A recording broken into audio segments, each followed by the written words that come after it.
A religião se tornou um órgão divisor e competitivo na busca pela verdade. Todas afirmam serem a detentora da verdade.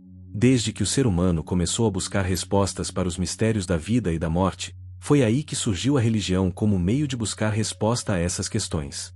A religião foi criada como um sistema sofisticado, com o objetivo de dominar mentes, justificar desigualdades e controlar comportamentos. O medo da morte, do sofrimento e do que vem depois sempre nos acompanhou. E foi nesse terreno fértil que a religião floresceu, não apenas como consolo espiritual, mas como uma poderosa ferramenta de controle. O medo da morte e do desconhecido é apontado como o gatilho para a criação das religiões. Se a religião fosse realmente libertadora, por que sempre esteve ao lado dos poderosos? Por que novas crenças precisam do medo e culpa para se estabelecer? Porque o medo e a culpa são usados como poderosas ferramentas de controle. Por isso, precisamos refletir sobre como entregamos nossa fé a quem diz representar a Deus. Como se libertar desse controle? A verdadeira libertação começa quando enxergamos além da cortina da fé, quando deixamos de temer o castigo e passamos a buscar a verdade por nós mesmos. Isso só é possível mediante um exame profundo e honesto da palavra de Deus. Por exemplo, a Bíblia diz que Jesus é o único mediador entre Deus e o homem, 1 Timóteo 2,5. O apóstolo Paulo diz a respeito de Jesus: além disso, não há salvação em mais ninguém, pois não há outro nome debaixo do céu, que tenha sido dado aos homens, pelo qual devamos ser salvos. Atos 4:12. Jesus disse em Mateus 23, 9 e 10. Além disso, não chamem a ninguém na terra de seu Pai, pois um só é o seu Pai, o Celestial. Nem sejam chamados de líderes, pois o seu líder é um só, o Cristo. Graças a essa bondade merecida vocês foram salvos por meio da fé, e isso não se deve a vocês, na verdade, é dádiva de Deus. Não é resultado de obras, a fim de que ninguém tenha razão para se orgulhar.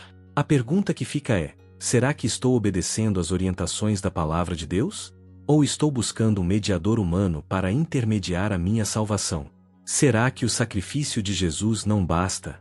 Será que o valor do sacrifício não é suficiente para resgatar a salvação? Essa dívida foi paga, cabe a cada um de nós exercer fé e obediência em Deus e Cristo. Líderes religiosos são retratados como intermediários que lucram com a fé, e acumulam poder, riqueza e influência. A religião é comparada a um contrato psicológico, promete recompensas após a morte, mas cobra em vida. A culpa é apresentada como uma prisão emocional usada para manter os fiéis submissos. Talvez seja a hora de renegociar o contrato. Primeiro, apresenta o inferno como punição eterna, oferece a salvação, mas apenas se você seguir regras, pagar dízimos, obedecer a líderes e renunciar à dúvida. É como um vendedor que cria o problema e vende a cura. Você paga agora por algo que só será entregue depois da morte. Sem garantia. Essas perguntas são pontos de virada. Quem constrói templos luxuosos com o dinheiro dos fiéis? Quem vive em mansões enquanto prega a humildade? Quem dita regras morais enquanto se beneficia delas? Quem viaja o mundo de primeira classe e é recebido com festa como se fosse um astro internacional? A fé genuína é pessoal, íntima, livre. A ideia do pecado original, da punição eterna e da necessidade de intermediários entre o humano e o divino são mecanismos que mantêm as pessoas presas a um sistema. Desde os tempos antigos, o medo do fim, e do que vem depois, tem sido explorado por sistemas religiosos como ferramenta de dominação. O número estimado de denominações cristãs existentes no planeta neste exato momento é de aproximadamente 32.640, apenas de variações dentro de uma única tradição, o cristianismo. Cada um convencido de que os outros 32.639 estão equivocados em algum ponto fundamental.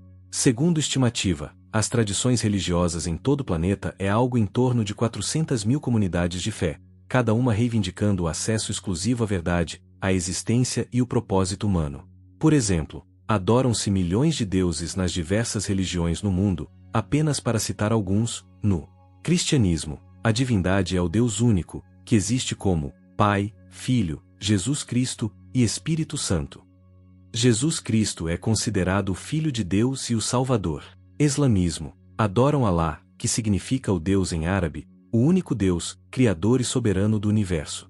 Judaísmo, para o judaísmo Deus é um ser único, onipotente, onisciente e onipresente. conhecido principalmente pelo nome hebraico YHWH não pronunciado, os judeus usam outros termos para se referir a ele, como Adonai e Elohim, que combina dois nomes hebraicos para Deus, Adonai, Senhor, meu Senhor, e Elohim, Deus, deuses, divindade. Hinduísmo. O hinduísmo tem um vasto panteão de deuses e deusas.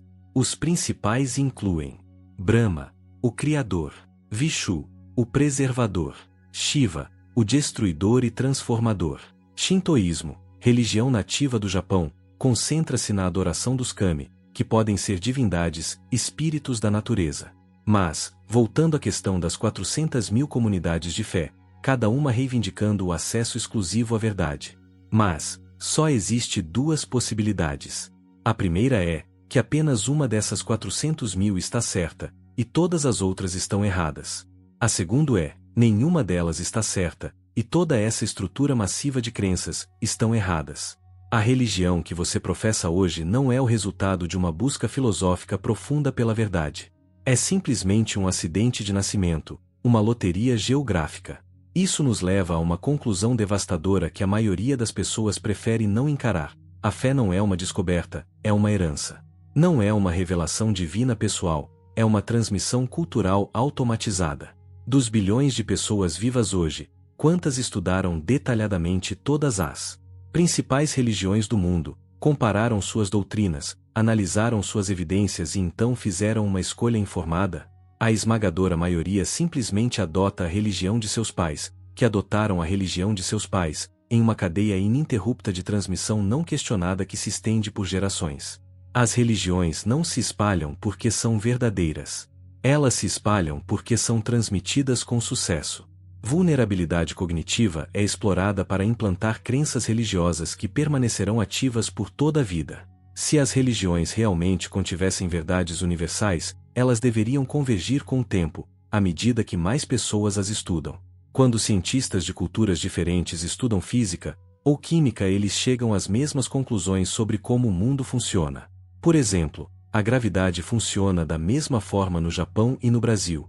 O DNA tem a mesma estrutura quando analisado em laboratórios chineses ou americanos. Mas o que observamos com religiões é exatamente o oposto.